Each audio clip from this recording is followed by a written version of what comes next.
अब हम लोग डिस्कस करेंगे सॉइल के बारे में, मृदा के बारे में। ये मैंने लिखा नहीं, हेडिंग जो है सॉइल है इसका, ठीक है। सॉइल SOIL, सॉइल या मृदा, ठीक है। उसका हम लोग सामान्य परिचय एक बार बात कर लेते हैं कि सोच क्या होता है वैसे सॉइल या मृदा का मतलब, है ना। देखो मृदा जो है, जिसको मिट्टी भी हम लोग बोलते हैं, ये पृथ्वी की ऊपरी परत होती है ना। सबसे ऊपर वाली परत को बोलते हैं ना, कि लोग बोलते हैं ना मिट्टी खा रहा है, मतलब वो ऊपरी परत है।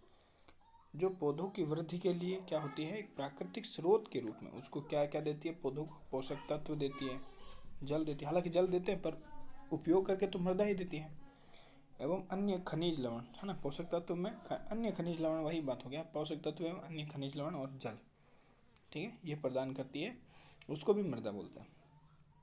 पृथ्वी की यह ऊपरी परत खनिज लवणों एवं जीवांश का एक मिश्रण है।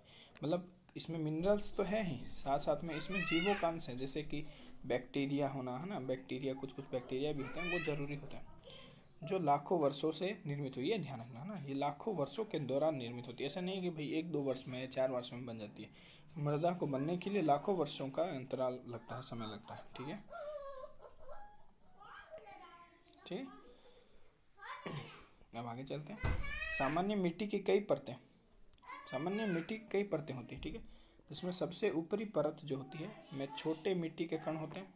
सबसे ऊपरी परत अभी हम देखेंगे, उसमें दिया हुआ है कैसे डिवीजन होता है। सबसे ऊपर में छोटे मिट्टी के छोटे कण होते हैं। सड़े गड़े हुए पेड़ पौधे या जीवों के अवशेष होते हैं ना।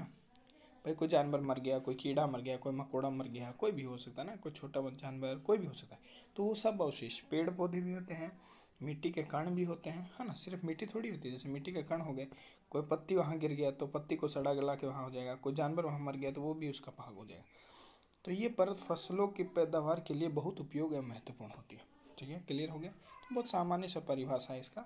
आगे चलते हैं, हम लोग बात करते हैं उसके अंदर क्या क्या होता है, मतलब मिट्टी के अंतर्गत।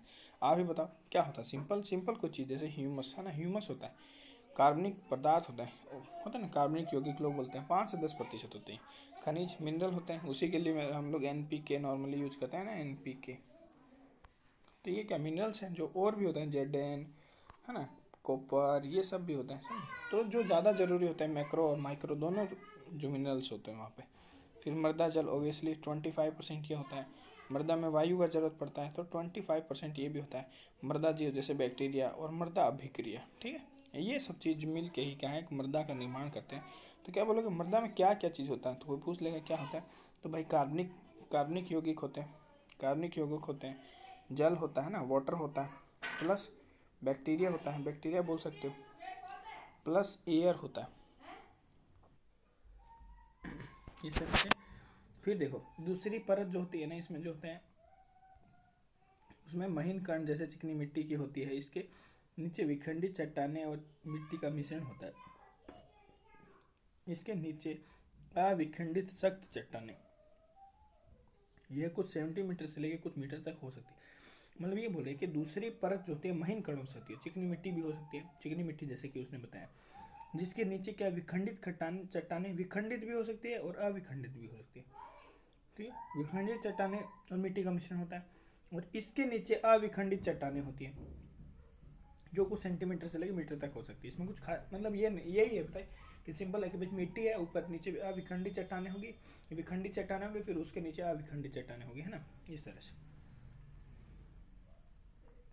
और हाँ, ये बात ध्यान रखना, जो पौधों की वृद्धि सामान्यतः 6 से 7 पीएच, देखो न्यूट्रल पीएच होना चाहिए, 7 पीएच ऐसे समझ लो, न्यूट्रल पीएच को बोलते हैं 7, और थोड़ी कम एसिडिक होती है तो 6। तो यहाँ तक जो होता है पौधों की वृद्धि सामान्यतः 6 से 7 पीएच वाली मृदा में होती है। इसी मान के मध्य पौधों द्वारा अपनी सारी क्रियाएं की जाती है। अधिक अम्लीय, अधिक क्षारीय मृदा पौधों के लिए हानिकारक, जैसे ज़्यादा मतलब कहीं ज़्यादा ही, मतलब जैसे कि लवण में उग रहा है ना, जैसे ज़्यादा लवणों में अगर कोई पौधा उग रहा है तो उसको हम लोग हेलोफाइट्स बोलते हैं ना, हेलोफाइट्स सुना होगा, हेलोफाइट्स। तो नॉर्मली जो होता है सभी, मतलब नॉर्मली जो है सभी क्रियाएं इसी ही पीएच के अंडर में होती है। ऐसा नहीं, ऐसा नहीं बोल सकते कि मतलब पेड़ों की जो मतलब काफ़ी क्रियाएं होती है ना पेड़ में, जो वो सभी इसी में होती है, 6 से 7 पीएच के अंतर्गत, क्योंकि ये लेस एसिडिक है और थोड़ी न्यूट्रल पीएच की तरफ है। उसके बाद हम लोग चलते हैं इसका जो मेन डायग्राम है ना, जो उसके अंदर, जैसे उसके अंदर जो है ना, उसमें तीन चार स्तर जो है बनाए जाते हैं। जैसे कि उन्होंने पहला स्तर ये बताया कि यहाँ से यहाँ तक, उसको O स्तर बोला है, ठीक है। फिर यहाँ से थोड़ा, जैसे ये थोड़ा सा गड़बड़ बनाया, इसी में बता देते हैं। जैसे इन्होंने यहाँ से लेके यहाँ तक बनाया, ठीक है, इसी को इसने इन्होंने ओ स्तर बोल दिया। फिर इसके जस्ट नीचे से लेके इसी के जस्ट आगे तक ए स्तर है, ठीक है। फिर आगे उसके आगे से लेके काफ़ी लंबा तक है, वो है बी स्तर। बी स्तर सबसे बड़ा है, ठीक है। उसके बाद में जो है सी स्तर है, यहाँ से लेके ये सी है, ये बी था, तो ओ ए बी सी, ठीक है। ऐसे समझता, ओ बी सी होता है ना, उसके ये आ गया ऐसा, एफ है ना, वैसे भी समझ सकते हो, ओ आगे बस। ये इसको बोलते हैं सोइल प्रोफाइल, ये सोइल प्रोफाइल है, ठीक है। सोइल प्रोफाइल का डायग्राम, अगर कोई बोले सोइल प्रोफाइल का डायग्राम बनाओ, तो इस तरह से करके 4 गो भाग बांट देना, उसमें ओ लिख के ए बी सी कर देना, जिसमें बी थोड़ा बड़ा कर देना, बस ये था। अब हम लोग सोइल प्रोफाइल के बारे में थोड़ा सा पढ़ लेते हैं।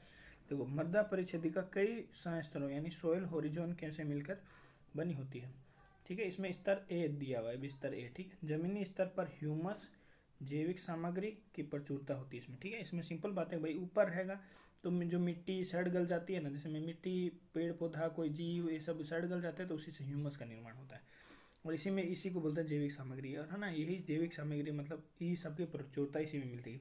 ह्यूमस थोड़ी नीचे मिलेगा, ऊपर ही मिलेगा, इसलिए, ठीक है। ये हो गया। फिर ऊपरी ए जो है उसकी ऊपरी मृदा है, इसको क्या बोलते हैं, ऊपरी मृदा। ऊपरी मृदा बोलते हैं, आमतौर पर ये काले रंग की और कार्बनिक पदार्थों की से समृद्ध होती है। इस क्षेत्र को निक्षालन का क्षेत्र भी कहा जाता है। निक्षालन मतलब यहाँ से ही क्या होता है, लीचिंग होना स्टार्ट होता है, मतलब कोई भी मिनरल्स है उसी से नीचे जाते हैं, उसी क्षेत्र के अंतर्गत।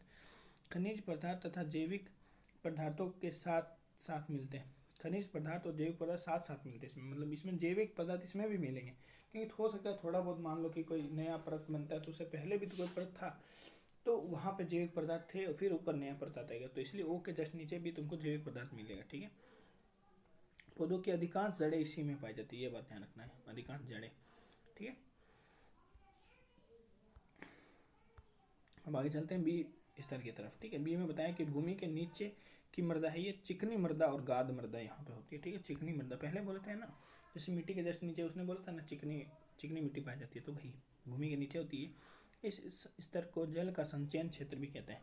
देखो, वहाँ से निष्कालन हो रहा था, तो संचयन कहाँ होगा, बी में, है ना। बी से याद रखो बॉक्स, देखो बॉक्स का मतलब क्या होता है कि उसमें इकट्ठा हो जाएगा, ठीक है। तो बी जो जोन होता है वहाँ पे, मतलब बी जो लेयर है वहाँ पे उसका इकट्ठा हो जाएगा, उसका पालन संचय हो गया, कलेक्ट हो जाएगा, ठीक है, ऐसे याद हो, ठीक है। तो बी बॉक्स में जो है वो कलेक्ट हो जाएगा, और ए से आएगा, ऐसे ए से आएगा, मतलब ए से निक्षालन हो जाएगा, ठीक है।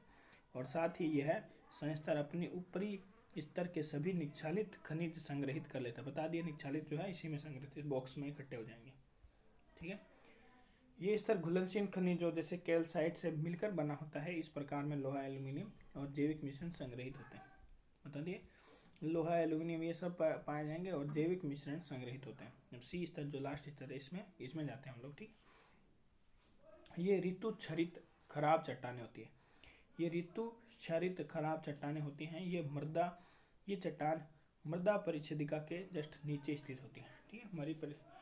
ये चट्टान मृदा परिच्छेदिका के नीचे स्थित होते हैं, बस इसमें कुछ खास नहीं है, सबसे लास्ट वाला मतलब यही है, ठीक है। तो इतना ये टोटल सोइल के बारे में। इसके बारे में वर्गीकरण जो है वो सोइल पार्ट 2 में हम लाएंगे, उसी में